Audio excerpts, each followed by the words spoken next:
Informasi lainnya, Saudara, selebritas Raffi Ahmad menegaskan tidak mengenal Rafael Alun Trisambodo, tersangka kasus gratifikasi. Meski demikian, Raffi mengakui menantu Rafael, Jeremy Manuel Santoso, adalah pegawainya. Menantu Rafael Alun, Jeremy, diketahui bekerja sebagai manajer Rans Peak Basketball yang dimiliki Raffi Ahmad. Namun Raffi Ahmad membantah dirinya pernah berurusan bisnis dengan Rafael Alun Trisambodo.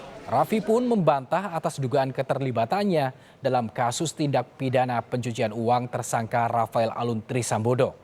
Sebelumnya KPK menyebut akan memeriksa artis dengan inisial R, menurut laporan Indonesia Audit Watch. Inisial R lu diiniin gimana nih, A?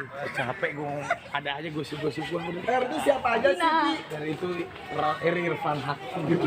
Tapi gimana, A, menanggapinya, A? Lu kaget atau gimana nih? Udah biasa gue digosipin, udah biasa teman ngetop aja gue.